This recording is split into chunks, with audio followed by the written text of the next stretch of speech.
ओम शांति। ओम शांति। आज की तारीख है 8 दिसंबर 2024। अव्यक्त महावाक्य अव्यक्त बाप दादा रिवाइज कोर्स की मुरली, जिसकी ओरिजिनल डेट है 13 फरवरी 2003।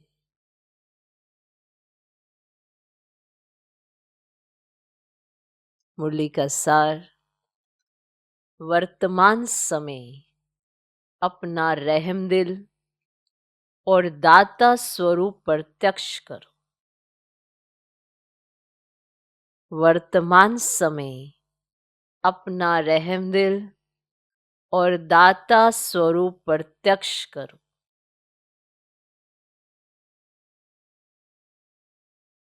आज वरदाता बाप अपने ज्ञानदाता, शक्तिदाता, गुणदाता, परमात्म संदेश वाहक बच्चों को देख रहे हैं। आज वरदाता बाप अपने ज्ञानदाता, शक्तिदाता, गुणदाता, परमात्म संदेश वाहक बच्चों को देख रहे हैं। हर एक बच्चा मास्टर दाता बन आत्माओं को बाप के समीप लाने के लिए दिल से प्रयत्न कर रहे हैं।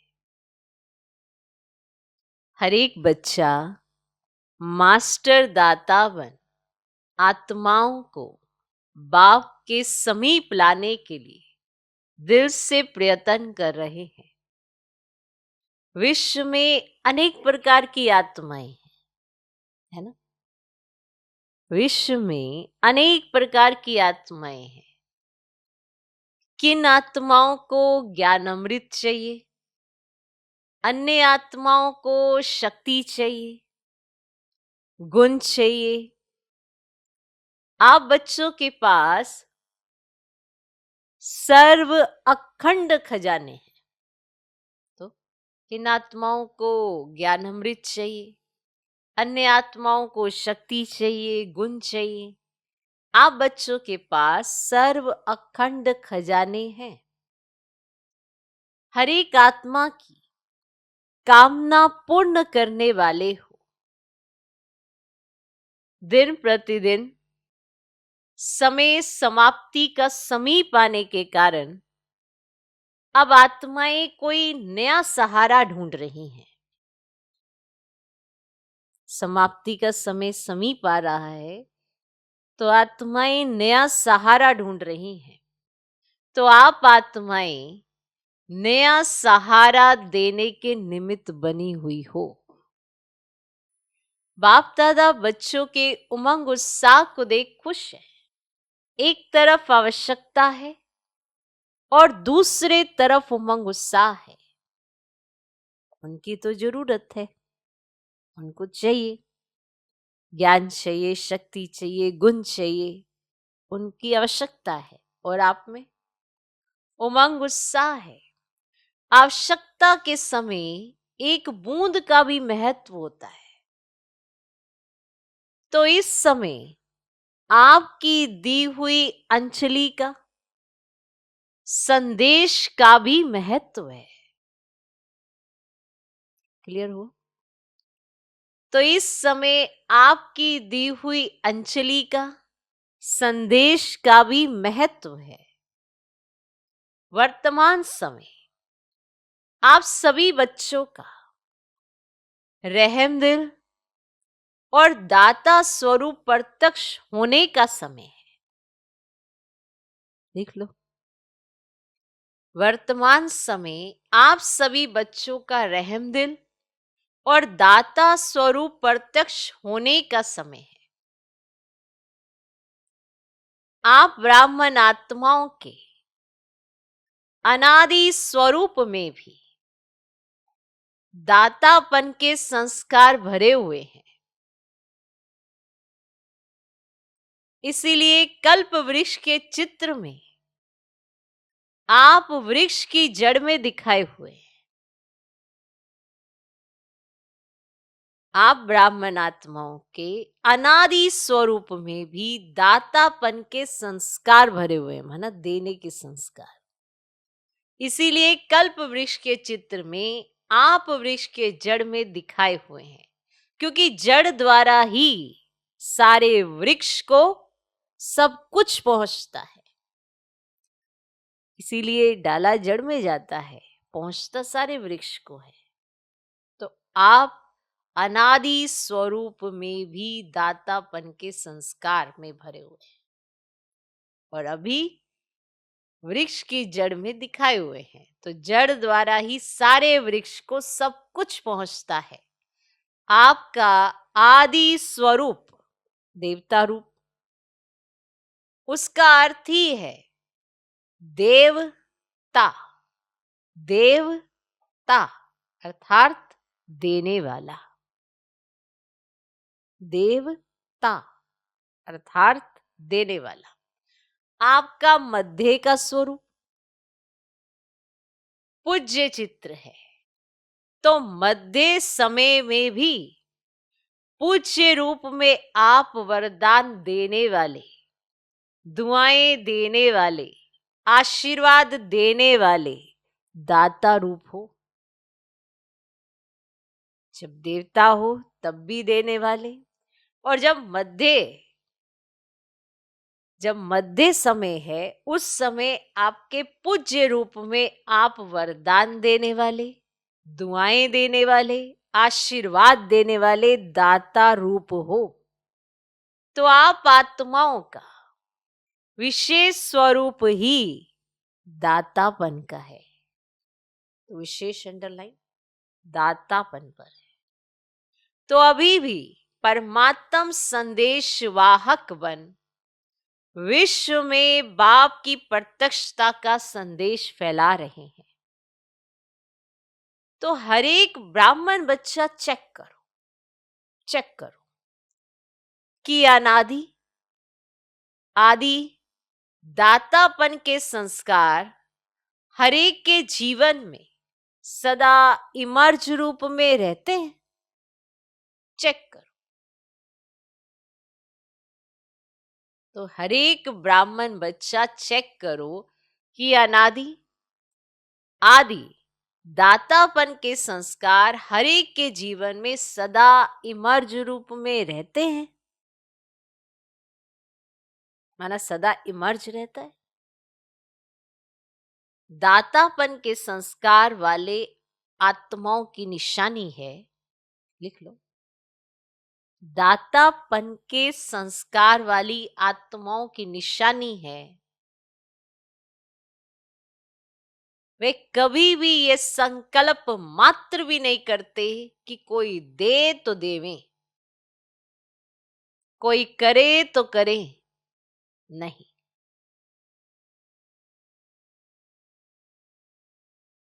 दातापन के संस्कार वाली आत्माओं की निशानी है वे कभी भी ये संकल्प मात्र भी नहीं करते कि कोई दे तो देवे, कोई करे तो करे, नहीं। निरंतर खुले भंडार हैं, निरंतर खुले भंडार हैं। तो बाप दादा चारों ओर के बच्चों के दातापन के संस्कार देख रहे थे। तो सभी बच्चों में बाबा क्या देख रहे? दातापन के संस्कार देख रहे थे। क्या देखा होगा?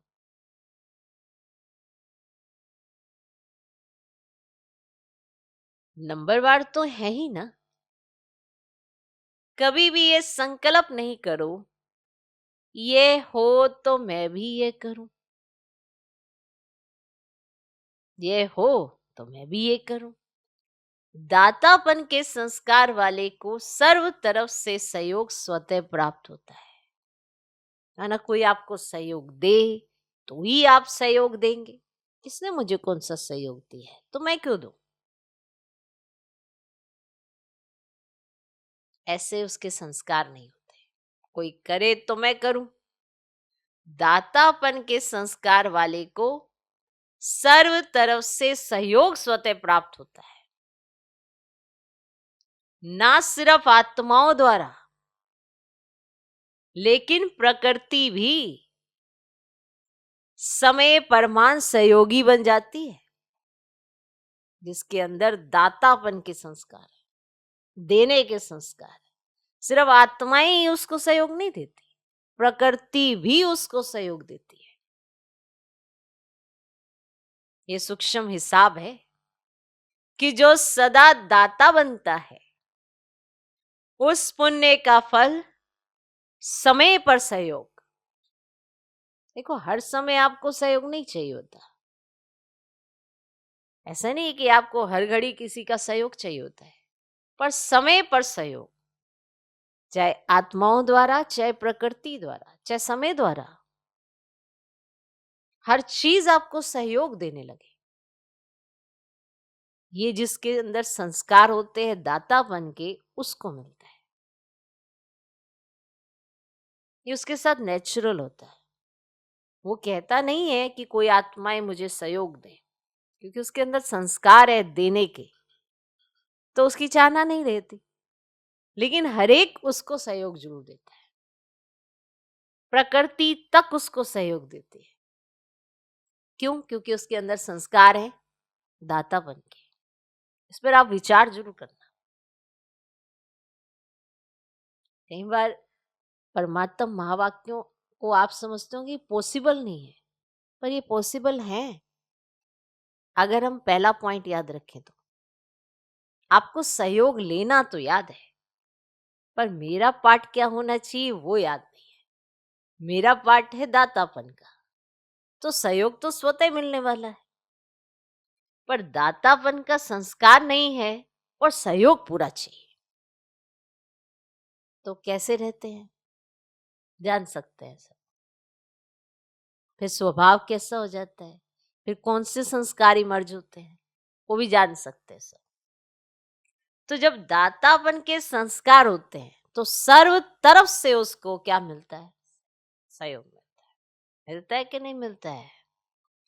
ये सूक्ष्म हिसाब है कि जो सदा दाता बनता है, उस पुण्य का फल समय पर सहयोग, समय पर सफलता उस आत्मा को सहज प्राप्त होता है। उस आत्मा को समय पर सहयोग और समय पर सफलता उस आत्मा को सहज प्राप्त होता है।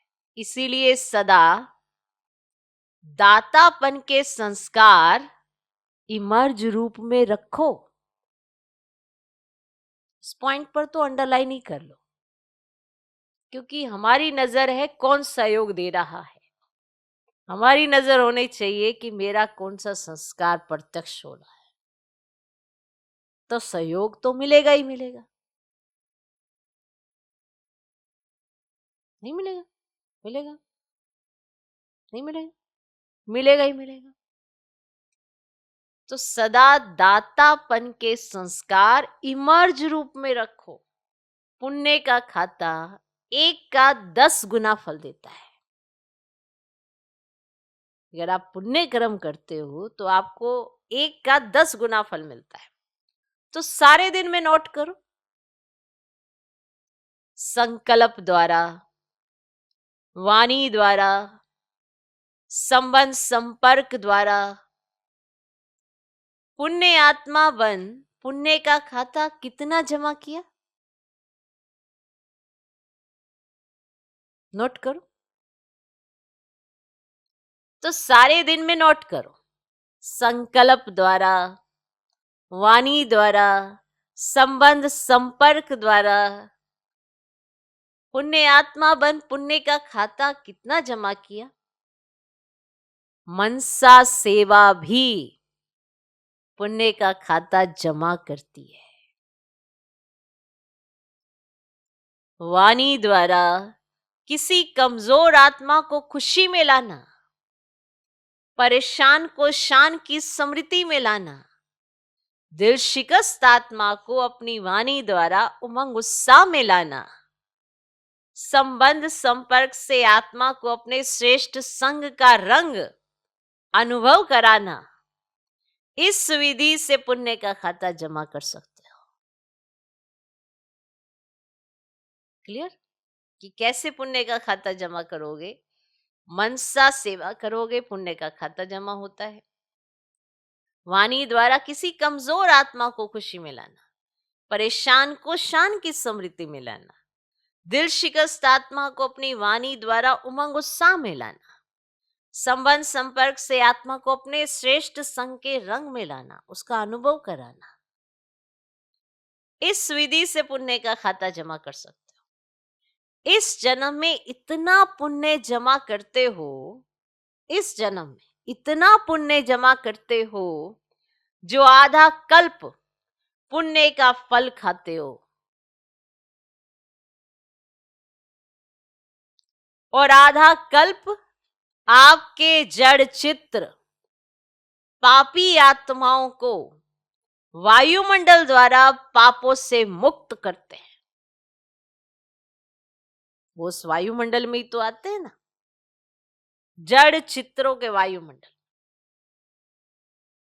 इस जन्म में इतना पुण्य जमा करते हो जो आधा कल्प पुण्य का फल खाते हो, और आधा कल्प आपके जड़ चित्र पापी आत्माओं को वायुमंडल द्वारा पापों से मुक्त करते हैं, पतित पावनी बन जाते हो। तो बाप दादा हर एक बच्चे का जमा हुआ पुण्य का खाता देखते रहते हैं। बाप दादा वर्तमान समय का बच्चों का सेवा का उमंग सा देख खुश हो रहे हैं। मेजॉरिटी बच्चों में सेवा का उमंग अच्छा है।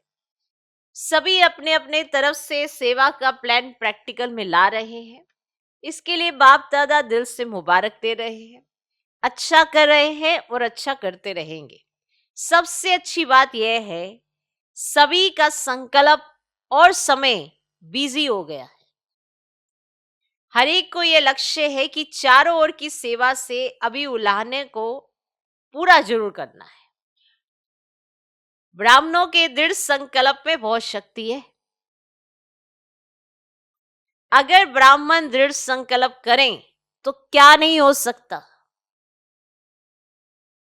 सब हो जाएगा। सिर्फ योग को ज्वाला रूप बनाओ, सब हो जाएगा। सिर्फ योग को ज्वाला रूप बनाओ। योग ज्वाला रूप बन जाएगा तो ज्वाला के पीछे आत्माएं स्वतः ही आ जाएंगी, क्योंकि ज्वाला मिलने से, माना लाइट मिलने से, उन्हों को रास्ता दिखाई देगा। अभी योग तो लगा रहे हैं, लेकिन योग ज्वाला रूप होना है।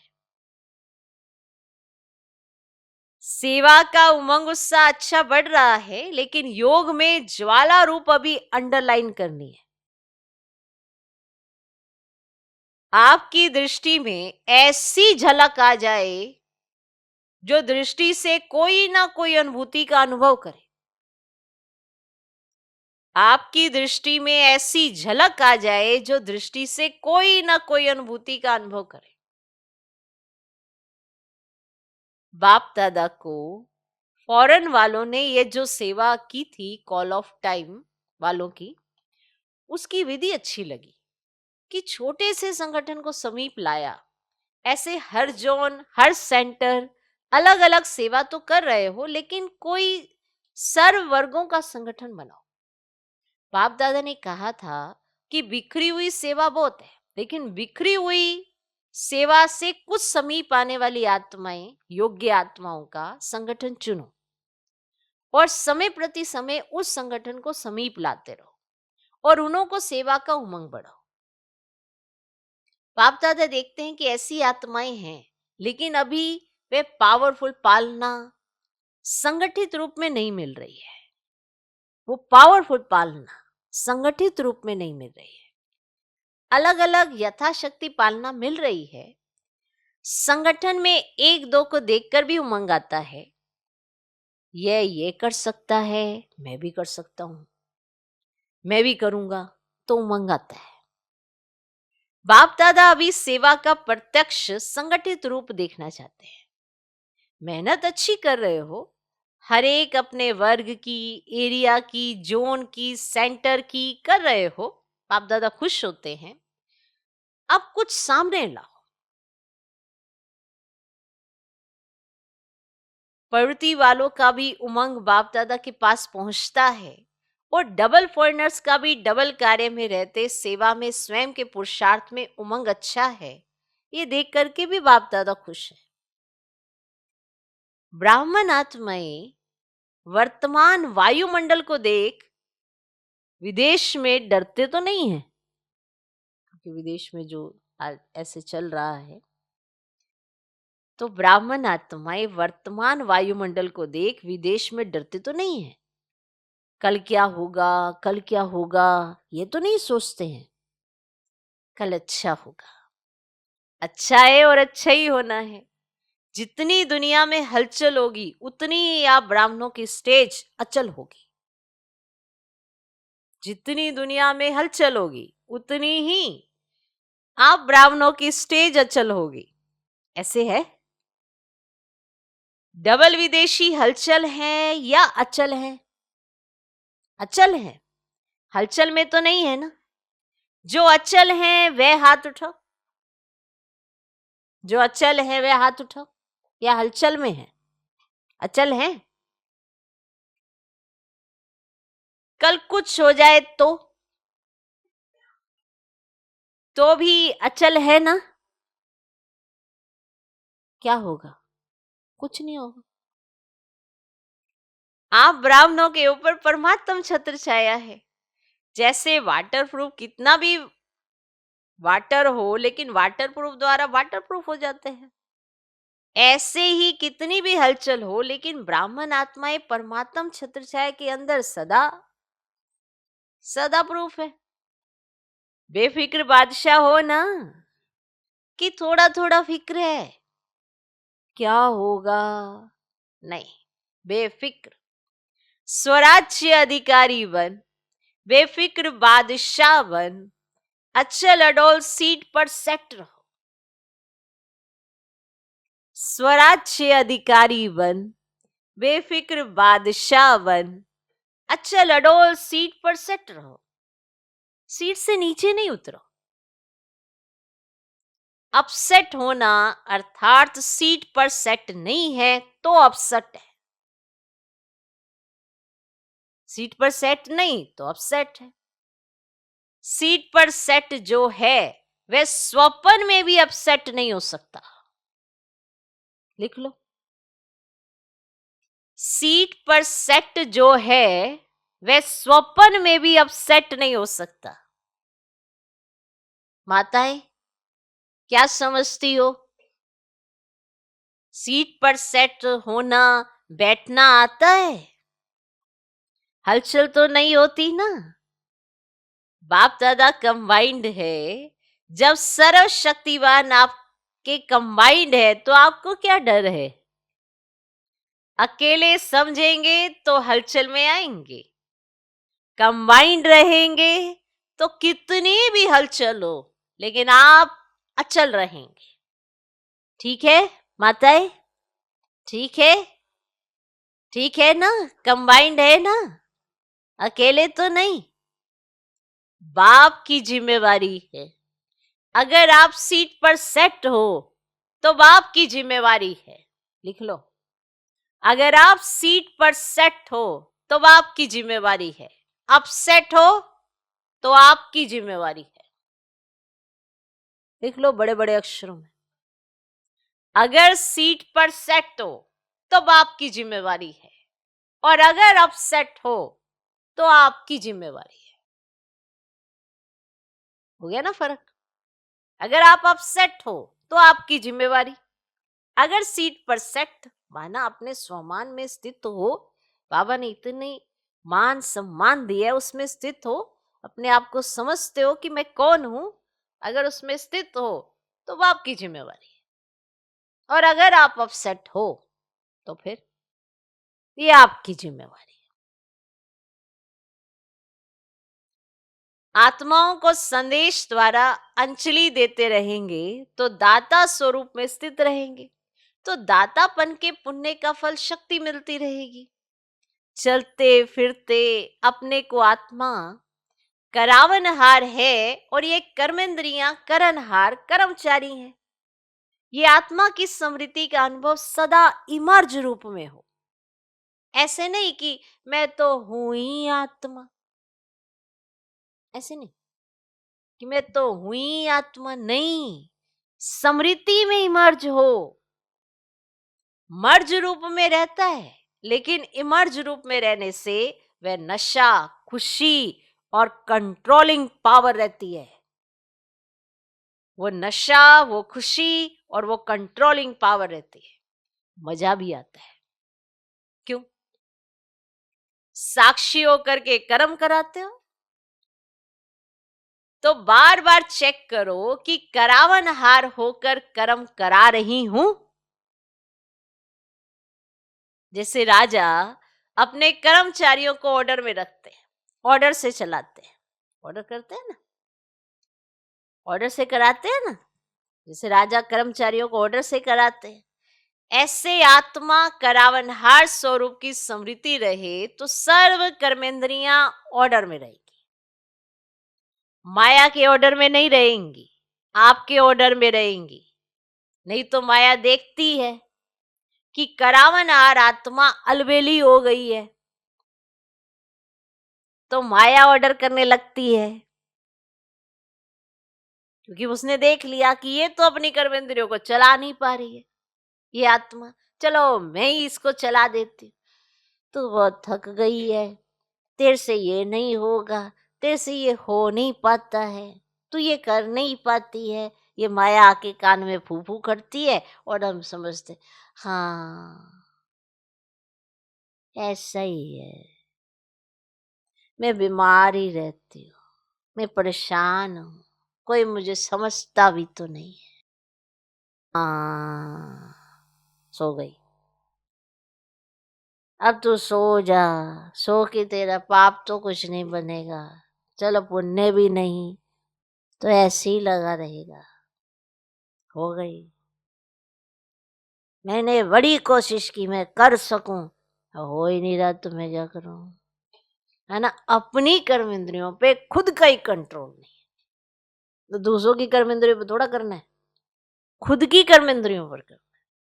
माना खुद के शरीर को चलाना है और खुद में ही वो मनोबल नहीं है। सोचो ये कहाँ से हम राजा हैं इस तन के। इसीलिए माया ने देख लिया, ओहो अलबेली वाली मिली है ये, चलो इसको मैं चलाती हूँ। तो फिर इसीलिए आप माया के ऑर्डर में चलते हैं। आपके ऑर्डर में आपका शरीर नहीं चलता, माया के ऑर्डर में चलता है। जैसे वो कहते हैं आप ऐसा महसूस करते हो, फिर ऐसा महसूस करते करते करते करते आदी हो जाते हो। सारा दिन बीमारियों का एक गायन चलता रहता है चित्त में। सुबह उठे अभी बीमार है, फिर सारे दिन में कुछ कर, तेरी तबीयत ठीक नहीं है तो कुछ कर नहीं सकते, सारा दिन ये इतने अलबेलापन है, इतना अलबेलापन है, सारा दिन इस शरीर का चिंतन नेगेटिव रूप में, कर्मेंद्रियों पे कोई कंट्रोल नहीं है। है चेक करके देख लो, सुबह से ही देख लो, सुबह उठते ही लगता है अभी और सोना है। ये नहीं कि बुद्धि को हम ठीक करके रखे कि जितने बजे तक हमने सोना है उतना सोए और फिर उठे और फ्रेश हो जाए एकदम से। तो वो देख लेती है कौन? माया देख लेती है कि ये तो अपने ऑर्डर में तो चला नहीं पा रही, तो मैं ही चला देती हूँ, चलो इसे। नहीं तो माया देखती है कि करावनहार आत्मा अलवेली हो गई है, तो माया ऑर्डर करने लगती है। कभी संकल्प शक्ति, कभी मुख की शक्ति माया के ऑर्डर में चल पड़ती है। माना ऐसे ऐसे संकल्प आएंगे जिसका कोई मतलब नहीं है, आपकी शक्ति क्षीण कर देती है। और मुख से ऐसे ऐसे शब्दों का उच्चारण करोगे जिसका कोई अर्थ ही नहीं है, फिर भी बोलते चले जाएंगे। तो कभी संकल्प शक्ति, कभी मुख की शक्ति माया के ऑर्डर में चल पड़ती है, इसीलिए सदा हर कर्मेंद्रियों को अपने ऑर्डर में चलाओ। ऐसे नहीं कहेंगे चाहते तो नहीं थे लेकिन हो गया, जो चाहते हैं वही होगा। फिर ये नहीं बोलेंगे कि जो चाहते नहीं थे वो हो गया, फिर तो यही कहेंगे जो हम चाहते थे ना वही हुआ। अभी से राज्य अधिकारी बनने के संस्कार भरेंगे, तब ही वहां भी राज्य चलाएंगे। स्वराज्य अधिकारी की सीट से कभी भी नीचे नहीं आओ। अगर कर्मेंद्रियां ऑर्डर पर रहेंगी तो हर शक्ति भी आपके ऑर्डर में रहेगी। अगर कर्मेंद्रियां आपके ऑर्डर में रहेंगी तो हर शक्ति भी आपके ऑर्डर में रहेगी। जिस शक्ति की जिस समय आवश्यकता है उस समय जी हाजिर हो जाएगी। ऐसे नहीं काम पूरा हो जाए और आप ऑर्डर करो, सहन शक्ति आओ, काम पूरा हो जाए फिर आवे। हर शक्ति आपके ऑर्डर पर जी हाजिर होगी, क्योंकि यह हर शक्ति परमात्म देन है। हर शक्ति परमात्म देन है। तो परमात्म देन आपकी चीज हो गई, तो अपनी चीज को जैसे भी यूज करो, जब भी यूज करो, ऐसे ये सर्व शक्तियां आपके ऑर्डर पर रहेंगी, सर्व कर्मेंद्रियां आपके ऑर्डर पर रहेंगी। इसको कहा जाता है स्वराज्य अधिकारी। माना जिस समय आपको जिस शक्ति की जरूरत है वो आए, क्योंकि भगवान ने तो आपको वो शक्ति दे दी है। ये निर्णय आपका होगा कि आप उसे कैसे बुलाते हो, है ना। जैसे वो युद्ध में दिखाते हैं ना, हथियार सारे दे दिए हैं, पर ये आप अपनी बुद्धि से जज करोगे ना कि कौन सा बाण निकालना है, कौन सा। आपको तो दे दिए, चक्र भी दे दिया, गदा भी दे दी, सारे वो दे दिए, ब्रह्मास्त्र भी दे दिया, सब कुछ दे दिया, पर ये निर्णय आपको करना होगा कि कौन सा बाण कब निकालना है ना, कौन सी शक्ति का इस्तेमाल कब करना है। ये आपका निर्णय है। आपको मिल गई है परमात्म दे, उसके लिए आपका स्वराज्य अधिकारी होना बहुत जरूरी है। तो सर्व कर्मेंद्रियां आपके ऑर्डर पर रहेंगी, इसको कहा जाता है स्वराज्य अधिकारी, मास्टर सर्वशक्तिवान। ऐसे है पांडव, मास्टर सर्वशक्तिवान भी हैं और स्वराज्य अधिकारी भी हैं। ऐसे नहीं कहना कि मुख से निकल गया। किसने ऑर्डर दिया जो निकल गया? बताओ बताओ, आपके मुख से कुछ भी निकल गया, किसने ऑर्डर दिया जो निकल गया? आप कहते हो ना, नहीं नहीं मेरा ऐसा कोई विचार नहीं था, ये तो मेरे मुंह से निकल गया। मैंने ऐसे कैसे निकल गया? किसने तो ऑर्डर दिया होगा, आपने नहीं दिया तो माया ने दिया, तो यानी कि आपके ऊपर माया का राज्य है। तो बताओ किसने ऑर्डर दिया जो यूं ही निकल गया? देखना नहीं चाहते थे, देख लिया। करना नहीं चाहते थे, कर लिया। ये किसने ऑर्डर दिया? ये किसके ऑर्डर पर होता है? क्या कहते हैं ना, हम देखना नहीं चाहते पर देख लिया, हम सोचना नहीं चाहते पर हमने सोच लिया। पर ये किसने ऑर्डर दिया आपकी कर्मेंद्रियों को?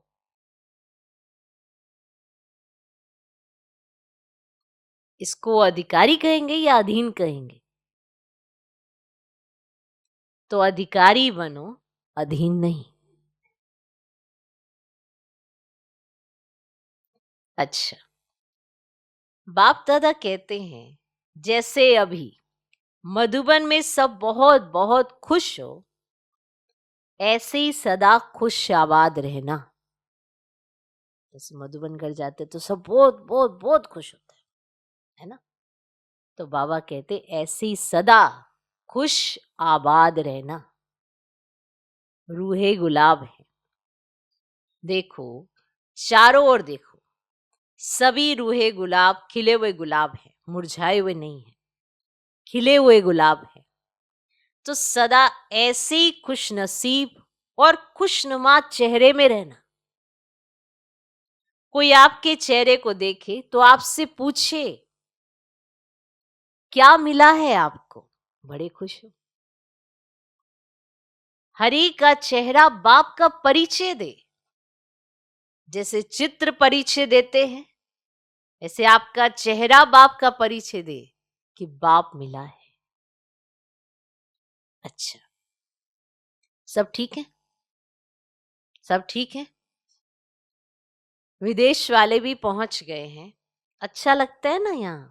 बाबा ने विदेश वालों से पूछा, अच्छा लगता है ना यहाँ? तो बाबा ने मोहिनी बहन से, न्यूयॉर्क वाली जो है, उनसे पूछा है। चलो, हलचल सुनने से तो बच गई। अच्छा किया है, सभी इकट्ठे पहुंच गए हैं, बहुत अच्छा किया है। अच्छा, डबल फॉरेनर्स डबल नशा है ना? कहो इतना नशा है जो दिल कहता है कि अगर है तो हम डबल विदेशी हैं। कि अगर नशा की कोई बात करनी है ना तो हम से पूछो, इतना नशा है, डबल नशा है। स्वराज्य अधिकारी सो विश्व अधिकारी, डबल नशा है ना? बाप दादा को भी अच्छा लगता है। अगर किसी भी ग्रुप में डबल विदेशी नहीं होते ना तो अच्छा नहीं लगता। विश्व का पिता है ना तो विश्व के चाहिए ना, सब चाहिए। माताएं नहीं हो तो भी रौनक नहीं, पांडव नहीं हो तो भी रौनक कम हो जाती है। देखो, जिस सेंटर पर कोई पांडव नहीं हो, सिर्फ माताएं हो तो अच्छा लगेगा, और सिर्फ पांडव हो, शक्तियां नहीं हो तो भी सेवा केंद्र का श्रृंगार नहीं लगता है। दोनों चाहिए। बच्चे भी चाहिए, बच्चे दे, हमारे बारे में बात ही नहीं करी। बाबा ने कहा बच्चे भी चाहिए। बच्चे कहते हमारा नाम क्यों नहीं लिया? बच्चों की भी रौनक है। अच्छा, अभी एक सेकंड में निराकारी आत्मा बन निराकार बाप की याद में लवलीन हो जाओ।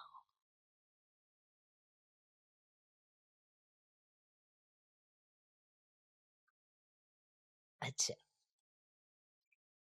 चारों ओर के सर्व स्वराज्य अधिकारी, सदा साक्षीपन की सीट पर सेट रहने वाली अचल अडोल आत्माएं, सदा दातापन की समृद्धि से सर्व को ज्ञान, शक्ति, गुण देने वाले रहमदिल आत्माओं को, सदा अपने चेहरे से बाप का चित्र दिखाने वाले श्रेष्ठ आत्माओं को, सदा खुश नसीब, खुशनुमा रहने वाले रूहे गुलाब, रूहानी गुलाब बच्चों को बाप दादा का याद प्यार और नमस्ते। हम रूहानी बच्चों को भी रूहानी बाप दादा को नमस्ते नमस्ते नमस्ते। Good morning, good morning, good morning. दादियों से मुलाकात और सेवा के साथ ना सब तरफ 108 घंटे योग के भी बहुत अच्छे प्रोग्राम चल रहे हैं। माना सेवा तो चल रही है चारों तरफ कि बाबा का परिचय सबको मिले, कोई उलाहना ना रहे, तो 108 घंटे का भी बहुत अच्छा प्रोग्राम चल रहा है। इस योग ज्वाला से ही विश्व ज्वाला फोर्स में आएगी। अभी देखो, बनाते हैं प्रोग्राम फिर सोच में पड़ जाते हैं। योग से विकर्म विनाश होंगे, पाप कर्म का बोझ भस्म होगा, सेवा से पुण्य का खाता जमा होगा। तो पुण्य का खाता जमा कर रहे हैं, लेकिन पिछले जो कुछ संस्कार का बोझ है वह भस्म योग ज्वाला से होगा, साधारण योग से नहीं। अभी क्या है, योग तो लगाते हैं लेकिन पाप भस्म होने का ज्वाला रूप नहीं है, इसीलिए थोड़ा टाइम खत्म होता है फिर निकल आता है। इसलिए रावण को देखो, मारते हैं, जलाते हैं, फिर हड्डियां भी पानी में डाल देते हैं, बिल्कुल भस्म हो जाए, पिछले संस्कार, कमजोर संस्कार बिल्कुल भस्म हो जाए, भस्म नहीं हुए। मरते हैं लेकिन भस्म नहीं होते, मरने के बाद फिर जिंदा हो जाते हैं। संस्कार परिवर्तन से संसार परिवर्तन होगा। अभी संस्कारों की लीला चल रही है। संस्कार बीच बीच में इमर्ज होते हैं ना, नामो निशान खत्म हो जाए, संस्कार परिवर्तन, यह है विशेष अंडरलाइन की बात। संस्कार परिवर्तन नहीं है तो व्यर्थ संकल्प भी है। संस्कारों का परिवर्तन नहीं किया है तो व्यर्थ संकल्प भी है, व्यर्थ समय भी है, व्यर्थ नुकसान भी है। दोनों तो होना है ही। संस्कार मिलन की महारास गाई हुई है, अभी रास होती है, महारास नहीं हुई है। तो उसने पूछा महारास क्यों नहीं होती है? तो बाबा कहते अंडरलाइन नहीं है, दृढ़ता नहीं है, अलबेलापन भिन्न भिन्न प्रकार का है, इसीलिए महारास नहीं। अंडरलाइन नहीं है, दृढ़ता नहीं है, अलबेलापन भिन्न भिन्न प्रकार का है, इसीलिए महारास नहीं। अच्छा, आज का वरदान, कर्म योगी बन, हर संकल्प बोल और कर्म श्रेष्ठ बनाने वाले, निरंतर योगी भव। कर्म योगी बन,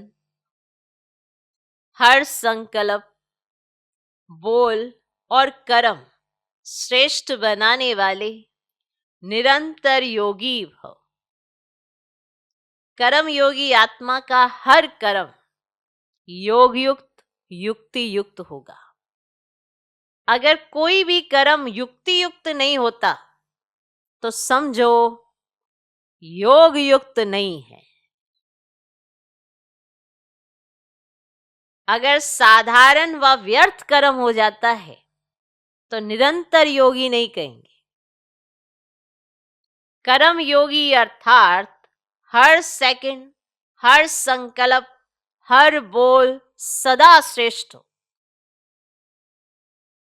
श्रेष्ठ कर्म की निशानी है स्वयं भी संतुष्ट और दूसरे भी संतुष्ट।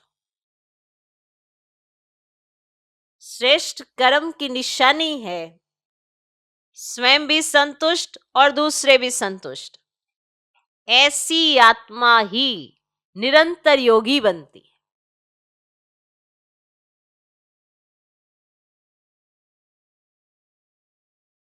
तो कर्म योगी आत्मा का हर कर्म योग युक्त युक्ति युक्त होगा।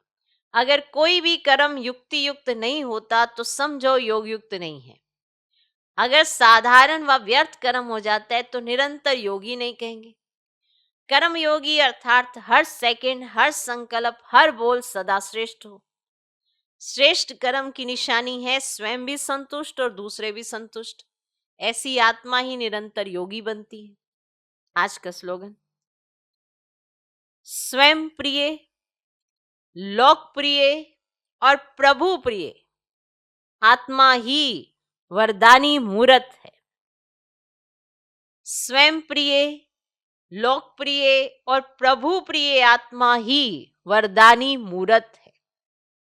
तो स्वयं को भी अच्छी लगे, दूसरों को भी अच्छी लगे और भगवान को तो अच्छी लगती ही है, प्रिय तो है ही।